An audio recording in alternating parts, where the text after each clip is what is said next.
ఈ మాటలో మనం ఏమి గమనించగలుగుతాము అంటే we can observe a complete submission. యేసుక్రీస్తు ప్రభు యొక్క పరిపూర్ణమైన సమర్పణలో మనము ఇక్కడ చూడగలుగుతాం. ఏంటండి?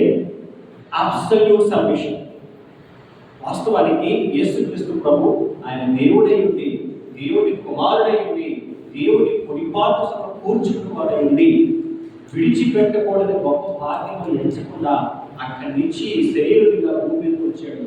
భూమి మీదకి వచ్చిన తర్వాత ఆయన జీవించినటువంటి 33 సంవత్సరాలలో కూడా ఏ రోజు ఏ పాపం ప్రభు చేయలేదు.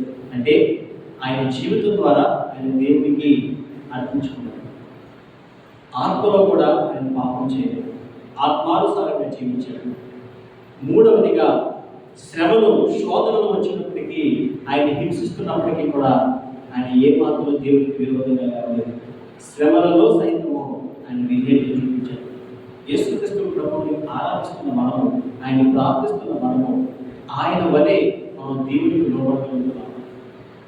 ఇందాక మరి చెప్పారు, విమల గారు చెప్పారు, ఆఫీస్లో కాబట్టి తింటే ఆటోమేటిక్గా ఏమో తెలియదు, ఇంట్లో పిల్లల మీదకి వెళ్ళిపోతాయి. ఇంట్లో భర్త తింటే ఆఫీస్లో కొలీగ్ మీదకి వెళ్ళిపోతాయి. అలాగా ఏదైనా చిన్న సమస్య వచ్చింది అని అంటే బ్రేక్ అయిపోతుంది. వెంటనే మనం ఏమవుతాం అంటే ఈ broke out into some anger, agony. అలాంటిది అవి ఎంత టార్చర్ చేశారండి యేసుక్రీస్తు ప్రభువు. Not only on the cross, శిలువ మీద మాత్రమే కాదు, ఆయన సువార్త ప్రకటిస్తూ ఇలాంటి ఒక సమాజ మందిరంలో మాట్లాడుతుంటే ఆయన పట్టుకుని చంపేద్దాం. ఒకసారి మొట్టమొదటిసారి యెషయా గ్రంథంలో ప్రవక్తలు యొక్క వచనాలు నెరవేరినట్లు ఆయన ఇదిగో మీ కొరకు వచ్చిన వాడు నేనే అని ప్రకటిస్తే ఆయన ఏం చేశారు తెలుసా? ఆయన పట్టుకుని కొండ పైచదంతా తీసుకెళ్ళి ఆమె తోసేద్దాం ప్రయత్నం చేశాడు. Severely he was persecuted on the entire life. తమ్ముడు మాట్లాడు, చెల్లి మాట్లాడు, అలాంటి క్లిష్ట పరిస్థితుల్లో కూడా ఈ సబ్జెక్టెడ్ కంప్లీట్. మన జీవితంలో అలాంటి విధేయతను మనం చూపించగలుగుతున్నాం. ఇక్కడ సందేహం రావచ్చు, ఏమండి దేవుడికి విధేయత చూపించడం ఏంటండి, దాన్ని మీరు ఏ రకంగా చెప్తారో చెప్పండి అంటే నేను 3 విషయాల్లో నేను చెప్తాను. మొదటిది ఏంటంటే యోహాను సువార్త 14:15 చదవగలదండి, నేను మామూలు చెప్తాను. అదేంటంటే ప్రభు అంటున్నారు, మీరు నన్ను ప్రేమించువారైతే నా ఆజ్ఞల్లో ఉంటారు. If you really love me you will keep my commandments. దేవుని ఆజ్ఞలకు లోబడమే దేవునికి లోబడడం, అంతే. మన నోటితో ప్రభువా నీవే నా దేవుడు, నీవే నా సృష్టికర్త అని చెప్పి ఒక గంటసేపు ప్రార్థన చేసి ఊళ్ళోకి వెళ్ళి అక్కడ చేయకూడనటువంటి అడ్డమైన పనులు చేస్తే అది దేవునికి లోబడటం కాదు. మందిరానికి వచ్చి చక్కగా ప్రార్థన చేసి మందిరం అయిపోయిన తర్వాత ఈ లోకంలోకి ఇష్టానుసారంగా మనం జీవిస్తే అది దేవునికి లోబడటం కాదు, దేవునికి విధేయడం కాదు. ప్రభు చెప్తున్నాడు, మీరు దేవునికి లోబడటం అంటే complete submission comes through how you obey the commandments of God. దేవుని ఆజ్ఞను ఏ రకంగా లోబడతావు అనే దాని మీద వస్తుంది. రెండవదిలో ప్రభు చెప్తున్నాడు, అపోస్తల కార్యాలు 29 ప్రకారం పేతురు యోహాను చెప్తున్నారు, మీరు మనుషులకు కాదు దేవునికి లోబడాలి. చాలా సందర్భాల్లో మనిషి స్వభావం, మనిషి కదండి, ఎంతైనా మనిషి కదా, శరీరుడు కదా, శరీర సంబంధమైన వాటికే ఎక్కువ మనిషి ప్రాధాన్యత ఇస్తూ ఉంటాడు. మనిషి అంటే వాస్తవంగా చెప్పండి, ఒకసారి మీరు బయటికి చెప్పకపోయినా మీ హృదయాలకు సమాధానం చెప్పుకోండి, దేవుడి వాక్యానికి మనం ఎక్కువ ప్రాధాన్యత ఇస్తున్నామా, మన శరీరానికి మనం ఎక్కువ ప్రాధాన్యత ఇస్తున్నామా? ఒక మనిషిగా మనిషి మాట ఎక్కువ మనం వింటున్నామా, దేవుని మాట ఎక్కువ వింటున్నామా? పేతురు యోహాను మీరు మనుషులకు కాదు, మీరు దేవుడికి లోబడాలి. అలాగే మనుషులకు వ్యతిరేకంగా అందరూ గొడవ పెట్టుకోమని కాదు, కానీ మనుషుల కంటే ఎక్కువ దేవునికి మనం లోబడాలి అనే సత్యాన్ని మనం గ్రహించాలి.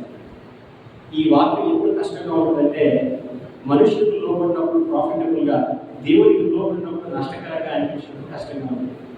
అలాంటి సందర్భంలో కూడా దేవునికి లోబడగలిగితే అత్యున్నతమైనటువంటి ఆశీర్వాదాలు మనం పొందుకోగలుగుతాం. చివరిగా నేను చెప్తాను, యాకోబు పత్రిక 4:7 ఆ మాట చదువుకున్నామని. యాకోబు పత్రిక 4:7 చదువుకున్నట్లయితే అక్కడ ఒక మాట రాయబడి ఉంది.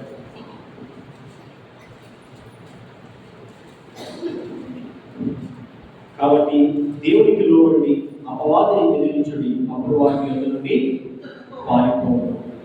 చాలా సందర్భాల్లో మనకి ఎదురయ్యేటువంటి మన శత్రువు కాబట్టి మన పుట్టక మునిపే పుట్టుకనే మన శత్రువు ఎవడు? అపవాది. బహుశా మనం పుట్టిన తర్వాత మన తల్లిదండ్రుల శత్రువులు మన శత్రువులు ఉంటారేమో, ఎవరు కదా, ఆ జనరేషనల్ రైవల్రీ వస్తుందేమో. కానీ మనం పుట్టక మునిపే తల్లి గర్భంలో ఉన్నప్పుడే మన శత్రువు ఎవరు అని అంటే అపవాది.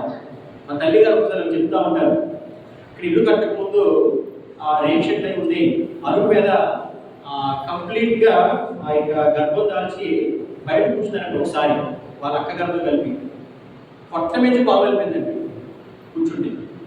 అలా ఒక్కదాన్ని కూర్చుంటే అప్పట్లో ఉండేది కదండి, పొలాలు అన్నీ విపరీతమైన పాములు, విపరీతంగా ఉండేది, రోడ్డు ఉండేది కానీ ఉండేది కాదు. ఆ బురదలో బయట అడుగు కూర్చుంటే అలా పైనుంచి పాము వెళ్ళిపోయింది. అంటే మనం పుట్టక మునిపే గర్భంలో ఉండగానే మనకు అపవాది శత్రువు. అలాంటి శత్రువుపై మనకు విజయం రావాలని మనం ప్రయాసపడతాం, విజయం రాదు. నేను ప్రార్థన చేస్తున్నాను కదా, ఉపవాసాలు చేస్తున్నాను కదా, నాకు జయించు రావడం. కానీ మనం ఎన్ని ఉపవాసాలు చేసినా, గంటలు ప్రార్థన చేసినా మన జీవితంలో మనం దేవునికి లోబడి జీవించకపోతే ఏం ఉపయోగించాలి? ఈరోజు ఉపవాసం చేస్తాం, లేదా 7 వారాలు ఉపవాసం చేస్తాం, 8వ వారం మన బ్రతుకు, మన జీవితం మన యథాతిథిలో ఉంటే ఎలా మనం జయించగలుగుతాం? మన యొక్క జీవితంలో దేవునికి లోబడేటువంటి విషయంలో పరిపూర్ణత, ఆ యొక్క సంపూర్ణమైన లోబడి జీవించగలిగితేనే స్పష్టంగా వాక్యం చెబుతుంది, మీరు మొదట దేవునికి లోబడండి, మీరు దేవునికి లోబడిన తర్వాత అపవాదిని ఎదిరించండి. చాలా మంది విశ్వాసుల జీవితంలో ఎదురయ్యే పోరాటానికి, సమస్యలకి, ఇబ్బందులకి కారణం ఏంటంటే దేవుని విషయంలో దేవుని లోబడం. చేతిలో బైబిల్ పెట్టుకుని ఓ సాతానా పోమనంటే ఎక్కడికి వెళ్ళడం? ఆ వాక్యం మన హృదయంలో ఉండాలి, ఆ వాక్యాన్ని మన జీవితం మన బ్రతుకులో ఉండాలి. అప్పుడు మనం చెప్పక్కలా మనల్ని టచ్ చేయడానికి భయపడతాడు దేవుని స్తోత్రం. ఎప్పుడైతే మన చుట్టూ కంచి ఉంటుందోనండి, అగ్ని కంచి ఉంటుందో ఎవరు మనం చేరుకోగలుగుతారు. కాబట్టి గుర్తుపెట్టుకోవాలి, ఈ శుభశుక్రవారం దేవునికి లోబడి జీవించాలి. ఎవరైనప్పటికీ, ఎంత దుర్మార్గుడైనప్పటికీ, ఎంత దౌర్భాగ్యుడైనప్పటికీ దేవునికి లోబడి జీవించేటటువంటి జీవితంలో అపవాది యొక్క విజయం ఉంటుంది. అపవాది కొట్టివేయబడతాడు, వారి క్రియలు కొట్టివేయబడతాయి. ఎలాంటి వ్యసనం, ఎలాంటి పాపం అయినప్పటికీ కూడా అది అక్కడి నుంచి పాల్గొంటుంది. కాబట్టి ప్రభు మనతో చెప్తున్నటువంటి ఈ 7వ మాట ఏంటంటే, ఆ 7వ మాట అంటే నీకు అప్పగించవచ్చు. మన జీవితాలను ప్రభుత్వం అప్పగించిన దేవుడి మహిమాతో మనం జీవితాం. వాక్యం తెలియపరిచినటువంటి మీ అందరికీ కూడా హృదయపూర్వకమైనటువంటి కృతజ్ఞతలు తెలియజేస్తున్నాను.